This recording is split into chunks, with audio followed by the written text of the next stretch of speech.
Entendes o que estás lendo? O podcast que te leva através das páginas da Bíblia, livro por livro, capítulo por capítulo. Uma exposição bíblica emocionante. Aperte os cintos e embarque comigo nesta viagem.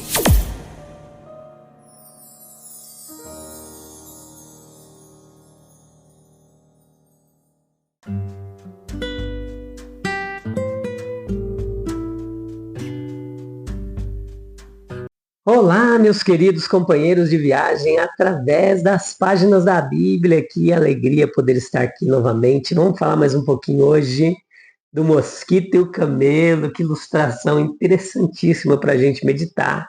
Mateus 23:3, episódio 669, 8ª temporada vendo o livro de Mateus. Tudo bem com vocês? Sejam muito bem-vindos. Eu sou o Fábio e esse é mais um podcast. Mais um episódio do podcast Entendes o que estás lendo. Joia demais. Você encontra esse trabalho aí em milhares de distribuidores. Digita lá no Google podcast Entendes o que estás lendo, com interrogaçãozinha no final, e você vai ver o tanto de endereços que você encontra esse trabalho. Você pode estar compartilhando, você pode estar participando da forma que você quiser desse trabalho, orando por nós, compartilhando, contribuindo, enfim, do jeito que Deus tocar no seu coração. Mas o importante é que a gente está aqui há mais de 3 anos, há quase 3 anos, na verdade, contribuindo com você por cerca de 25 anos da nossa bagagem aí de ensino teológico, de aprendizado da Bíblia, junto com outros eruditos que a gente tem se debruçado sobre os seus comentários para se aprofundar mais. E a gente traz aqui para você uma teologia clara, objetiva, exegese, uma hermenêutica bem simplificada para você compreender o texto bíblico, com muito carinho, disposição e alegria. O nosso objetivo aqui é espalhar a palavra de Deus. Leia o capítulo 23, depois vem para cá, convida mais gente e escute todos os episódios, tá bom? Vamos lá então, sem perca de tempo. Continuar falando desses escribas e fariseus. Ô povinho atribulado! Era característico dos escribas e fariseus coar o mosquito e engolir o camelo. O que isso significava? Eles seriam muito cuidadosos em evitar pequenas impropriedades formais, enquanto cometiam grandes pecados sem o menor remorso. As pessoas são consideradas muito escrupulosas sobre pontos de polidez e muito negligentes com a gentileza real. Elas não ofenderão o conhecido com a frase áspera, ainda assim o arruinarão se puderem enganá-lo em uma transação comercial. Há pessoas de um puritanismo estrito, que proíbem até mesmo formas inocentes de diversão para seus filhos e ainda assim são autoindulgentes, mal-humoradas, pouco caridosas e extremamente cobiçosas. Essas pessoas engolem muitos camelos enormes, enquanto diligentemente coam os mosquitos. O maior cuidado é tomado para a observância correta do ritual. Enquanto o espírito de devoção é negligenciado, um padrão rígido de ortodoxia é insistido. Mas a fé viva, ela é negligenciada. Uma execução pontual das ordenanças da igreja acompanhada por um total desrespeito à vontade de Deus e às obrigações de obediência. E a fonte desse hábito é a hipocrisia. Essa foi a fonte no caso dos escribas e fariseus, como o nosso próprio Senhor indicou. É mais fácil atender às minúcias da conduta do que estar certo nos grandes princípios fundamentais. Para retificá-los é necessário uma resolução, uma regeneração de caráter, mas colocar os detalhes superficiais em um certo estado de decência e ordem não envolve nenhuma mudança tão séria. Veja, além disso, meu querido, que os pequenos pontos superficiais, eles são óbvios para todas as pessoas. Como quebra-cabeças, eles desafiam a pôr conta de sua própria minúcia de detalhes. Em alguns casos não pode haver uma hipocrisia consciente, mas uma pequenez de pensamento e ação diminuiu toda a área de observação. A alma pequena ela é capaz de ver o mosquito, mas não consegue nem perceber a existência do camelo.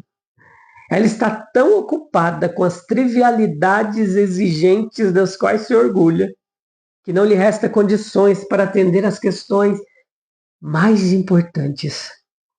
A cura desse hábito ele ocorre pela revelação de sua existência.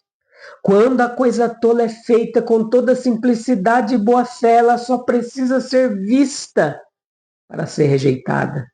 Quando é fruto de pura hipocrisia, a exposição dela é claro. Deixará claro que a performance não ganhará mais aplausos da multidão. E então, como não haverá motivo para continuar nela, o ator deixará sua atuação de lado. Mas isso não implica uma cura real. Para isso, nós precisamos ir mais longe. Todos nós somos mais ou menos limitados por nossa própria mesquinharia. E na mesma proporção em que somos egocêntricos e autocontidos, nós daremos atenção às pequenas coisas. Queremos ser elevados para fora de nós mesmos. Precisamos do despertar de nossos poderes espirituais superiores. É o objetivo de Cristo efetuar essa grande mudança. Quando ele toma posse da alma, ele coloca todas as coisas em sua verdadeira luz. Então nós podemos lutar por grandes objetivos, lutar contra grandes pecados, ganhar grandes vitórias e esquecer os mosquitos, a magnitude dos camelos. Os formalistas são escrupulosos. Mateus 23, 24, eles são guias cegos com um mosquito, mas engolem um camelo. O caráter proverbial dessa frase é manifesto, mas a forma precisa ela é contestada. Um viajante no norte da África, ele relata que um soldado mouro que o acompanhava quando bebia, ele sempre desdobrava a ponta do seu turbante e o colocava sobre a boca de sua bota, bebendo através dela para coar os mosquitos, cujas larvas estavam na água naquele país. O camelo é usado apenas no provérbio como representante de algo grande. Um outro ditado proverbial, de um país distante, dizia que engolir um elefante e ser sufocado por uma pulga. A referência deve ser mantida à classe de pessoas que podem ser consideradas, representadas por fariseus hipócritas. Nenhum homem pode dizer que as formas de religião são sem importância. Elas têm seu lugar. Só precisam ser mantidas em seu devido lugar. Mas a vida, ela vem antes da expressão da vida. O espírito vem antes da forma. Ser nascido do alto é mais importante do que qualquer rito religioso, mesmo mais sagrado aos olhos dos homens. Somente o homem que tem o espírito pode ter relações corretas com as formas. Ele as usará, ele não será dominado por elas. Ele entende que as formas foram feitas para ele não foi feito para as formas ritualísticas. Elas devem, portanto, ser ajustadas a ele e às suas necessidades. Aquele que estima indevidamente a forma, logo será escravizado pela forma. O estudante da natureza humana que considera as condições sensoriais sob as quais estamos colocados, ele argumentará que deve ser sempre assim. Aquele que observa a vida cristã ou lê habilmente a experiência pessoal, ele declarará que é assim. Uma vez que as formas e cerimônias religiosas controlem a conduta, quebrem os limites da restrição da vida da alma, e elas correrão como um fogo solto, elas cobrirão o sentimento espiritual, elas absorverão todos os poderes e se tornarão interesses supremos. E quando o espírito é assim coberto, o resultado muitas vezes segue o que vemos nesses fariseus aqui. Escrúpulos exagerados sobre formas exatas e minuciosas, acompanhando uma indiferença desmoralizante à pureza na vida cotidiana. Meus queridos, o nosso Senhor, ele continua a denunciar infortúnios contra os hipócritas, tanto pelo que eles fazem, pelo que eles são. Veja que a relação entre fazer e ser, ela é constante. Essas coisas são escritas para o nosso aprendizado. O hipócrita é terrivelmente culpado, ele é culpado de maldade de coração, pois sob o máximo rigor cerimonial, ele é como o túmulo guarnecido que encerra ossos de homens mortos e toda impureza. Assim como um túmulo adornado, ele não passa de adorno de morte e corrupção. Assim também santidade externa do fariseu, ela contrasta repugnantemente com a sua torpeza interior. A carne, a bebida no prato e no copo externamente tão escrupulosamente limpos, são alimento do hipócrita. Seus luxos são obtidos por meios nefastos e corruptos. O hipócrita é egoísta ao ponto da crueldade. Ele é culpado de enganar os outros, o exterior limpo do copo e do prato e o branqueamento no sepulcro são pretendidos a serem vistos. E assim é a piedade do hipócrita. O propósito é desviar a atenção da sujeira e da podridão interior que ele possui. Daí a crença professada na natureza humana. Homens não convertidos devem ser hipócritas para serem suportados. A sociedade seria intolerável se não fosse o verniz da sua cara, o óleo de peroba do seu rosto. Os filhos da natureza, eles são facilmente enganados em um mundo de hipócritas. Seu orgulho e presunção os levam a se acreditarem com virtudes, e o fariseu os engana. Mas o fato de que pessoas religiosas devem acreditar na natureza humana apenas mostra quão bem o hipócrita pode enganar até mesmo os escolhidos. Os que creem na natureza humana estão sujeitos a confiar nela em vez de em Cristo, para a sua salvação e perecer em sua ilusão. Ele ignora Deus. Enquanto ele se esforça para obter o louvor dos homens, ele deixa Deus fora da conta. Deus deve ser tratado como ninguém, com impunidade. Ele degrada Deus, afetando o louvor dos homens em vez do louvor de Deus. Ele trata o Criador como inferior às suas criaturas. Assim como o caimento do sepulcro tinha como objetivo alertar os caminhantes para que evitassem o seu contato contaminador, assim também a falsa piedade do fariseu deveria alertar os homens honestos para que se afastassem da esfera de sua maldade. Que o pecador fique alarmado com a formidável gravidade do infortúnio iminente. Que ele se arrependa e implore por misericórdia. O hipócrita, ele é criminalmente cego. Deus requer verdade no coração. Ele próprio é essencialmente santo.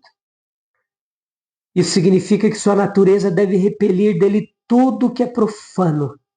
Deus precisa travar uma guerra eterna contra o pecado. Mas a sua graça tornou possível a sua reconciliação com o pecador. Na provisão da expiação, no dom do Espírito Santo, pela fé, a justiça da lei pode não somente ser imputada a nós, mas também cumprida em nós. A vida será santa quando o coração estiver limpo.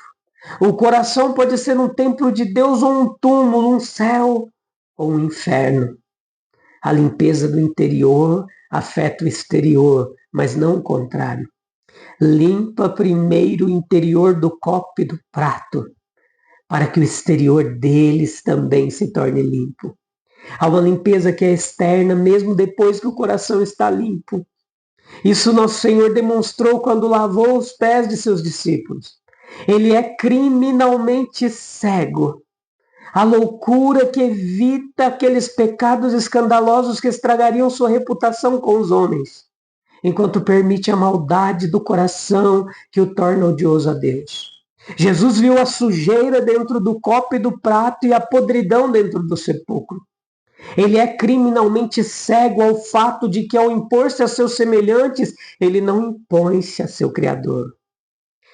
O mesmo Jesus que mostrou ao fariseu a extorsão e os excessos do coração, mostrará essas coisas a ele novamente no dia da desgraça da sua hipocrisia. O hipócrita, ele é criminalmente cego ao fato de que a vida é purificada no coração.